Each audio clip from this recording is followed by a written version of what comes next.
Hey, what's up, guys? These are my predictions for UFC 319, Dricus du Plessis versus Khamzat Chimaev.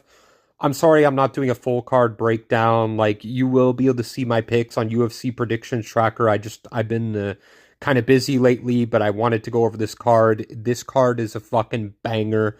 Can't miss. Dricus versus Khamzat is going to be absolute fucking cinema, I think, if he can survive the early onslaught of Khamzat. We'll have to see, but I'm very excited for this card. Aaron Pico is making his UFC debut.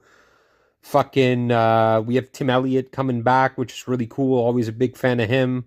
Um, Chase Hooper is going to be gooning Edson Barboza, bro. I'm going with Edson Barboza to win. Since I'm not doing the full card, I'll just let that be known. But anyway, let's start off the main card. Okay, for the main card of UFC 319, actually, I want to talk about the featured prelim, Bobby Green versus Diego Ferreira. I just think that King Green, sorry, is not durable at all anymore. And, like, it was surprising watching his fight with Jim Miller. I was like, his chin's back, and then gets fucking submitted super easy by Patty and knocked the fuck out by Mauricio Ruffy. He takes very devastating knockouts. Jalen Turner almost killed him. But yeah, he's been finished 9 times. 3 times submitted, 6 times knocked out. His chin is completely gone. I do like his boxing, and like he does have like okay wrestling that he does not use as much anymore, but we saw he still got the speed in his punches and his strikes. Diego Ferreira, I think, just hits harder, and like he is more durable than King Green at this point. They do have a common opponent in Grant Dawson. Grant Dawson fucking got knocked out super easy by Bobby Green, and Diego Ferreira got wrestle-fucked by him for 3 rounds. It doesn't mean shit in this fight. I think Diego Ferreira is going to find the knockout in this fight.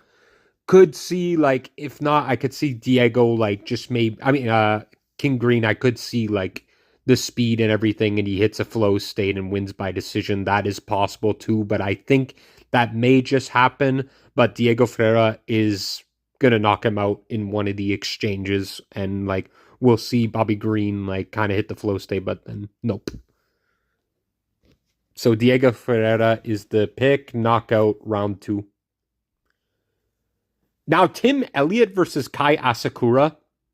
I know Tim Elliott has like a huge layoff. I bet money on his last fight against Sumareji. It was free. Like, I like his style. I like how he looks down, like when he's in striking. Decent. He's well-rounded everywhere.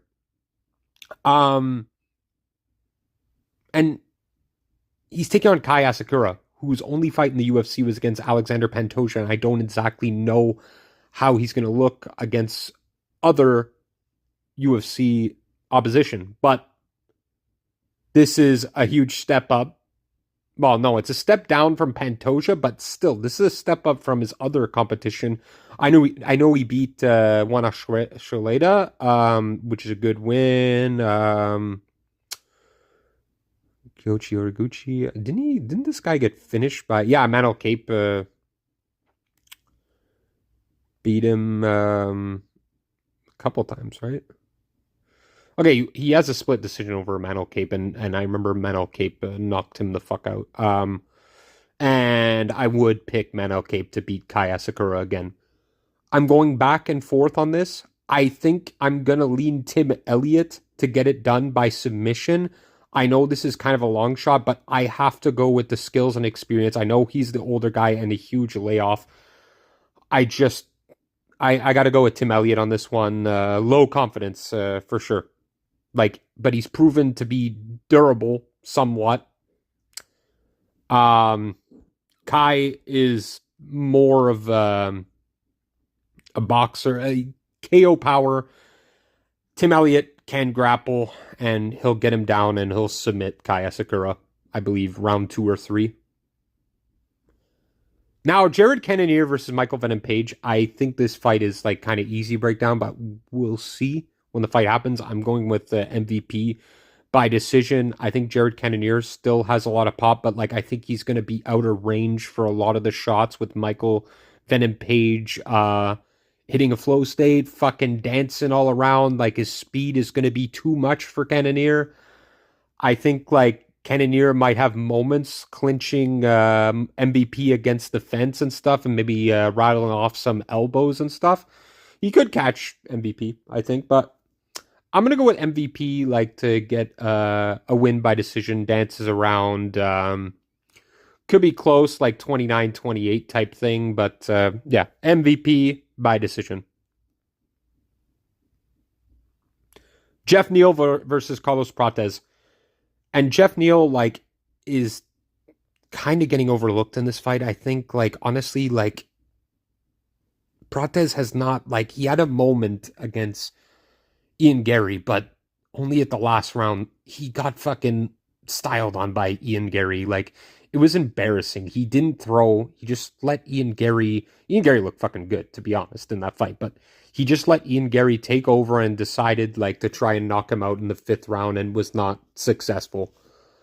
Besides that, he's beaten Neil Magny, Li Jingliang, and Charles Radke in the UFC, and Trevin Giles, but he got beat up by Trevin Giles till he found the shot in the 2nd round. Charles Radke even had moments and then fucking got his liver. Jingliang. Anyway, like, Jeff Neal is more durable than all those guys. If you saw the fight with Shavkat didn't know what to do. Shavkat's like, how the fuck do I got to do to put this guy away? He had to submit him in the 3rd round. But Jeff Neal has been finished once before. Who knocked him out again? Kevin Holland, way back in the day in 2017. He is super durable. Shavkat, that fight was a fucking banger. And like, if he shows up how he did in that Shavkat fight, I think like Jeff Neal could fucking win this. I can't trust Prates anymore. Like, Prates, I know I picked Ian Gary, but Prates, what the fuck, man? Like, what are you going to do if you can't find the shot on Jeff Neal? Fuck if I know, but Jeff Neal, is he going to make weight? I want to go with Jeff Neal really fucking bad. But I'll go with Prates. I don't feel great about it. Even though he's a big favorite, I do not feel great about it. I think Jeff Neal's not even a bad underdog pick. Now, Lerone Murphy versus Aaron Pico, and I'm very excited for this fight. I know Aaron Pico for a long time. Like, his Bellator fights, like, his power is ridiculous, and his fucking wrestling, spectacular. But he has not fought UFC competition like Lerone Murphy has. Lerone Murphy, at first, I was not impressed. I didn't think, like, his fight, like, IQ was that good. Like, he knew how to, like, survive. Well, of course, he is undefeated, but he is a decisionator in the UFC. He has one finish so far, and I will say, he did look good in his last 3 fights. He did. Josh Emmett was a little bit dicey. Danny Gay, Edson, like, Edson definitely had moments, but that's when I started looking at Lerone Murphy a bit more, when he fought Edson Barboza. Then I was like, okay, this guy has improved a lot. And I feel like a lot of this, like, this card is going with, like, the experience for me. I think, like, Lerone Murphy is going to get it done by decision, but then I'm not surprised if fucking Aaron Pico knocks him out. And I am also rooting for Aaron Pico. I hope he finds success in the UFC. He's a very entertaining fighter, and, like, his power is ridiculous. I'll go with Lerone Murphy very slightly. Tough card. Now, the main event. Dricus du Plessis versus Khamzat Chimaev. I followed Khamzat and Dricus since the beginning of their UFC journeys. And they have the opposite path that I saw. Kamzat at the beginning, I was like, this guy's fucking crazy and fucking unstoppable. Dricus at the beginning, I was like, this guy fucking sucks. And he's continued to amaze me. One of my favorite picks, well, I didn't do like predictions on this channel at that point in time, but when I told everybody that Dricus du Plessis is gonna fucking finish Robert Whittaker because I knew that he got his nose fixed, and I'm like, what?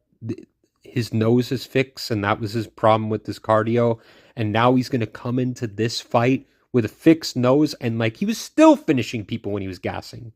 Doesn't have that problem anymore, and he's looked incredible since. I know he has a lot of goofy moments, but very impressive. Kamzat, as he's gotten further in his career, I am less impressed. I know the win against Whittaker, for sure. That was a great win. Like, broke his fucking jaw. Usman, I'd score that as a draw.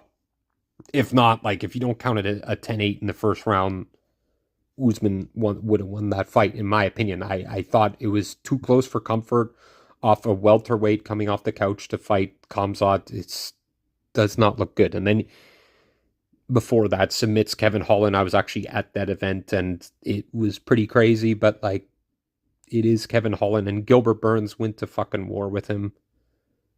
It's 3 years. He's had 4 fights in 3 years. And he hasn't fought in almost a year, and he's fighting Dricus du Plessis, who is on a fucking tear right now. And I think, like, if Dricus can survive the early onslaught of Khamzat Chimaev with his grappling, which I do believe he can, I think Dricus can start to take over and start to style on Khamzat. It's 5 rounds. I'm not going to bank on, like, Khamzat's cardio getting better or whatnot. Or worse. But all I know is if, like, Khamzat is kind of like getting tired after round 1 and 2, like in his usual fights. This is a 5-round fight, and Dricus can go all fucking day. He's got the cardio advantage in this fight.